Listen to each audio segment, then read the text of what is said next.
वंदे पुरुषोत्तमम। परम प्रेम में श्री श्री ठाकुर जी की हस्तलिखित वाणी सत्यानुसरण से पाठ। यह बिल्कुल ही सत्य बात है कि मन में जब ही दूसरे के दोष देखने की प्रवृत्ति आती है तभी वे दोष तुम्हारे अंदर आकर घर बना लेते हैं। तभी बिना काल विलंब किए उस पाप प्रवृत्ति को तोड़ मरोड़ एवं झाड़ बुहार कर साफ कर देने में निस्तार है, नहीं तो सब नष्ट हो जाएगा। तुम्हारी नज़र यदि दूसरे का केवल कू ही देखे तो तुम कभी भी किसी को प्यार नहीं कर सकते, और जो सत नहीं देख सकता वह कभी भी सत नहीं होता। तुम्हारा मन जितना निर्मल होगा तुम्हारी आँखें उतनी ही निर्मल होंगी और जगत तुम्हारे सम्मुख निर्मल होकर प्रकट होगा। तुम चाहे जो भी क्यों न देखो, अंतर सहित सबसे पहले उसकी अच्छाई देखने की चेष्टा करो और इस अभ्यास को तुम मज्जागत कर लो। तुम्हारी भाषा यदि कुत्सा कलंक जड़ित ही हो, दूसरे की सुख्याति नहीं कर सके तो किसी के प्रति कोई भी अभिमत प्रकाश न करो।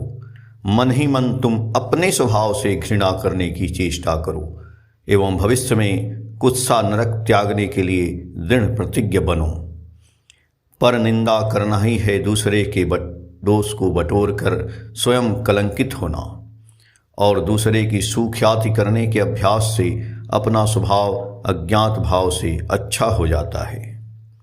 लेकिन किसी स्वार्थ बुद्धि से दूसरे की सुख्याति नहीं करनी चाहिए, वह तो खुशामद है। ऐसे क्षेत्र में मनमुख प्रायः एक नहीं रहते। यह बहुत ही खराब है और इससे अपने स्वाधीन मत प्रकाश की शक्ति खो जाती है। जिस पर सब कुछ आधारित है वही है धर्म, और वही है परम पुरुष। धर्म कभी अनेक नहीं होता, धर्म एक है और उसका कोई प्रकार नहीं।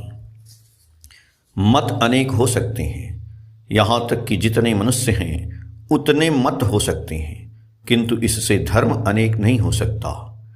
मेरे विचार से हिंदू धर्म, मुसलमान धर्म, ईसाई धर्म, बौद्ध धर्म इत्यादि बातें भूल हैं, बल्कि वे सभी मत हैं।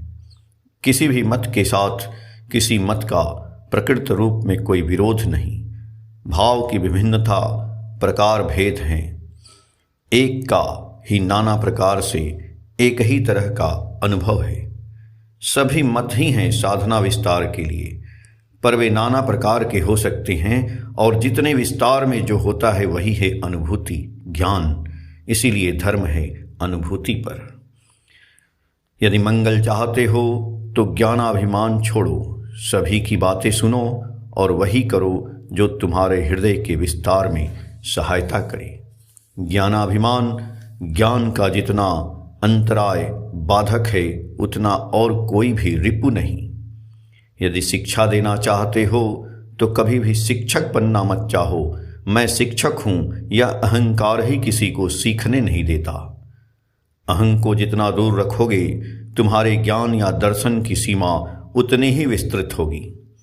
अहम जब गल जाता है जीव तभी सर्वगुण संपन्न निर्गुण हो जाता है। पेज संख्या 17, 18, 19, 20 से। जय गुरु।